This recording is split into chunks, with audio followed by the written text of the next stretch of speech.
Hi, it's great to have you with us. You're listening to Life and Faith from the Centre for Public Christianity. My name's Simon Smart. And I'm Natasha Moore. Well, recently on Life and Faith, we spoke to John Dickson, a fellow director here at CPX, about his 100-page challenge. This was the idea that everyone ought to give the Bible at least 100 pages. Give it a go for that length of time. It's the best-selling book in history by a long way. It's shaped Western culture in profound ways, and it's a literary classic.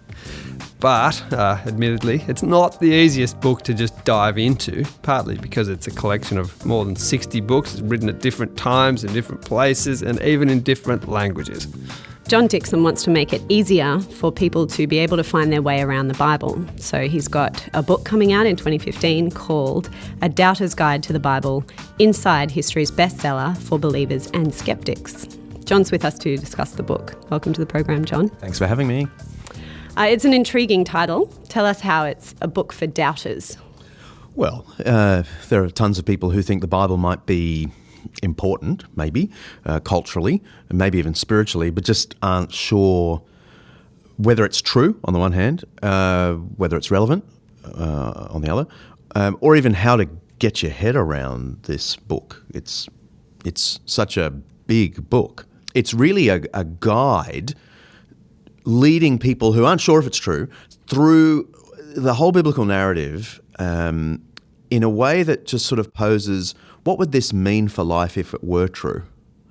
So I want them to see what it would mean, how it would impact life, and how it shapes current culture. If it were true, this is a special vision of life. I've written other books that are, here's the evidence for Jesus Christ and so on, but this is quite different. Kind of about the coherence of the whole thing. Coherence of the narrative and what it would mean for life if these ideas were true. It's a quite short book, yours. It's very accessible, but it's about, obviously, a very long book. How do you cover everything in such a short tome? Well, yeah. Fortunately, the Bible has a pretty coherent narrative. And so as long as you stay on track with the main story, I think it's pretty easy. You could summarize the Bible in 1,000 words if you want. So trying to do it in 30,000 words or however long the book is, I'm not sure. It was actually pretty easy, even though you've left out tons of stuff.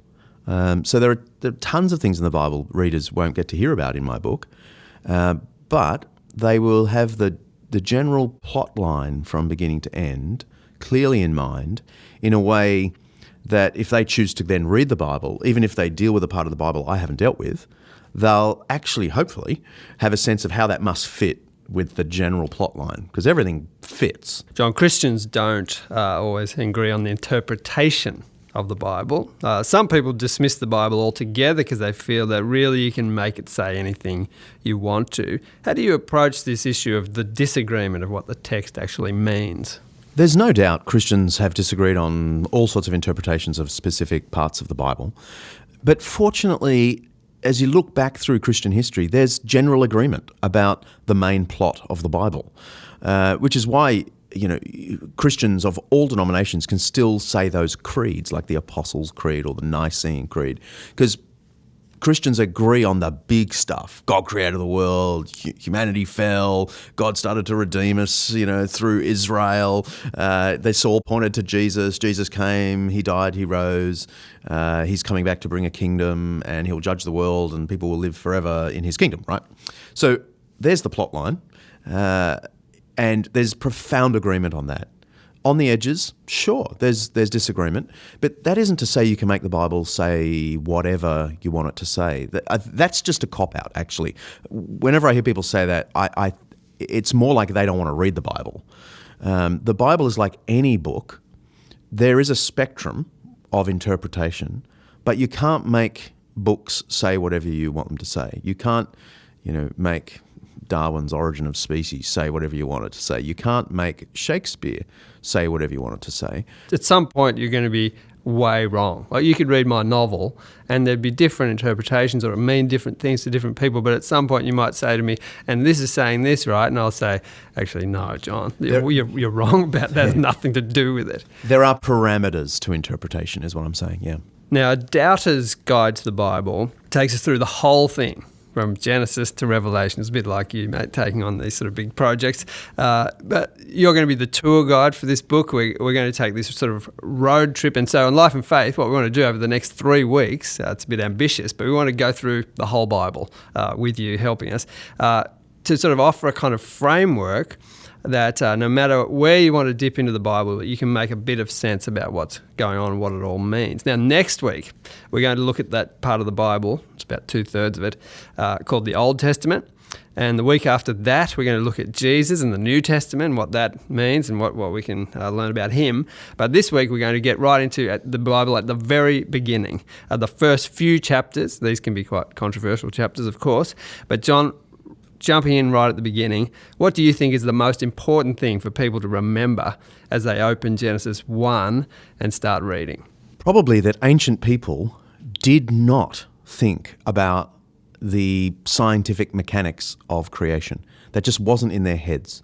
So whatever we make of the Genesis 1 narrative, it's inappropriate to think it must be about scientific origins, because that's a modern question. It wasn't an ancient question. And so we need to look for the questions that ancient people did look for. And I think it's pretty clear. And all sides of the debate about the meaning of Genesis 1 have to agree the main point is that an ordered, good God has made an orderly, good creation in which human beings are the, if you like, the pinnacle, who are granted care over this creation on God's behalf since they bear his image.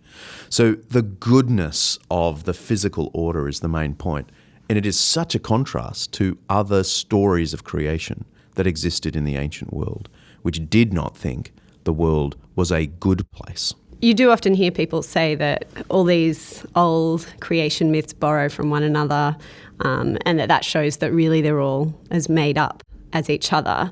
How does the Bible's creation story relate to other things that were written at the same time? Most agree that there are real connections between Genesis and other creation stories of the Babylonians or the Egyptians or whatever. And there was early debate 150 years ago when these other creation stories were discovered. There was debate about whether Genesis had just borrowed. It was a completely unoriginal account that scratched around from other cultures to come up with what it thought of creation. Over the years, the scholarly consensus has moved to think, actually, the Bible looks incredibly sophisticated, not like it's nervously borrowing from other cultures, but that it's very confidently saying, you think that, but here's the truth. You think that, here's the truth. And it's the you think that connects Genesis with other creation accounts. So it does borrow things like the beginning of the Genesis account starts with water, a watery chaos. Well, that's quite a common feature of other creation stories. And so you think, has that borrowed it? Or is the writer of Genesis using a common notion of creation in order to make a particular point?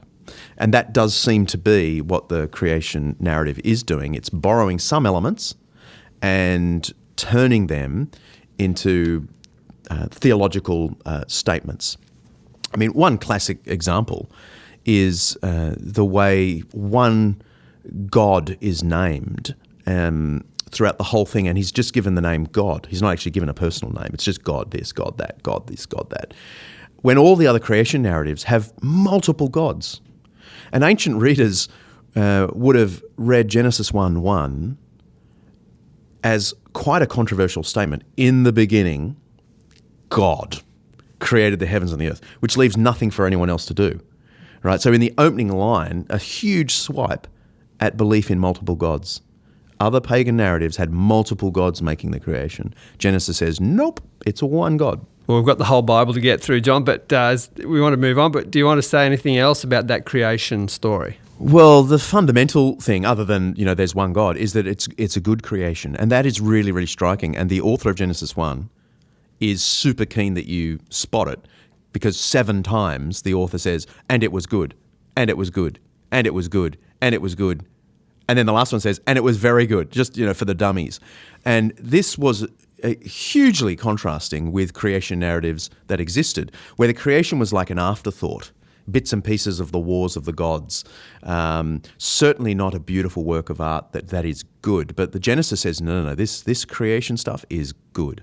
Well, one of the foundational stories of Western culture is the biblical account of what's often called the fall, where Adam and Eve eat the forbidden fruit of the Garden of Eden. Now, what's this all about? Is it naive individuals gaining knowledge and then therefore freedom? Is it about sex? Is it supposed to be real history? What's going on?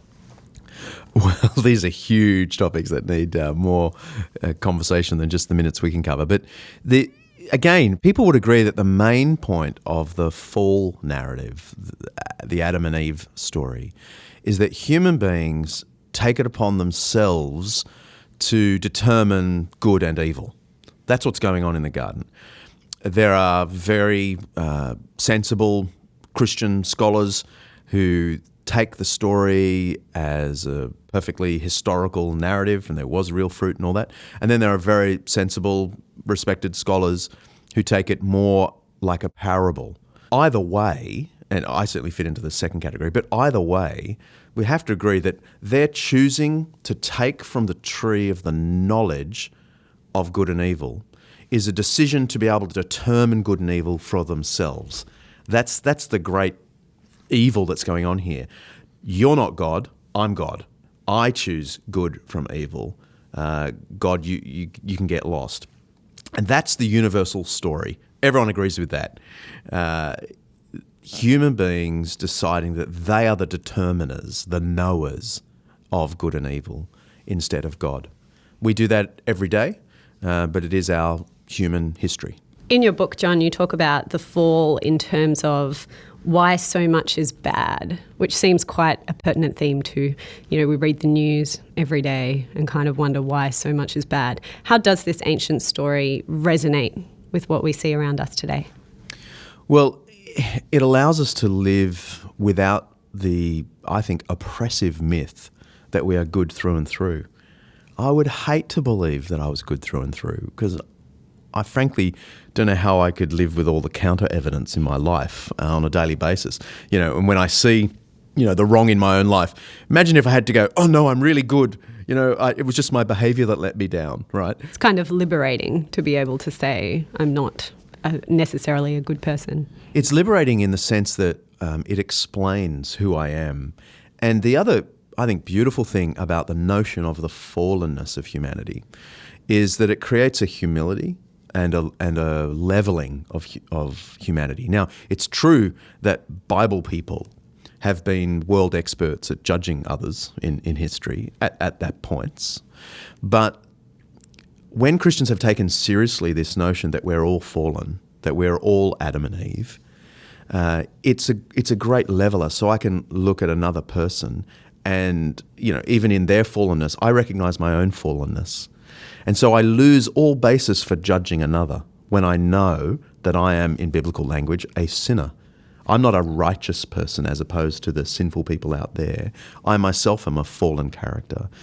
And that perfectly sets us up for relationships of care and humility toward each other, because there aren't winners and losers, good and bad. There are just people who are fallen, in need of each other, and above all, in need of God's grace. And in those early chapters, we get this picture that's both of humanity that's fallen, but nonetheless immensely valuable because they're made in the image of God. And you have to hold those things in tension, don't you? And the Bible really does. And I think human culture has not been able to hold these two things together in the way the Bible does. So in some human cultures, there was the view that creation is basically all bad, and that humans are all bad. They're all just subservient nothingness. And frankly, the modern evolutionary myth is that human beings are just, worth the minerals in their body. We were an accident after all. We weren't intended in the universe. So any meaning or value we find is just created by us, right? So there's a sense in which the ancient myth of our uselessness as creatures is mirrored by the modern myth of our basic accidental nature. Whereas the Bible says, no. We're high and holy creatures, but we have fallen. But we haven't fallen to the point that there's nothing good in us. And so it's that ability to hold it together. And when churches function at their best, they are holding both things in mind. They see the image of God in every human being, and they see fallenness in every human being. Well, having set the scene for all of human history, next week we're going to dive into the Old Testament, the laws, the prophecies. John, we're looking forward to talking to you more about that. Thrilling. This is the Doubter's Guide to the Bible. Really looking forward to having your company next time on Life and Faith.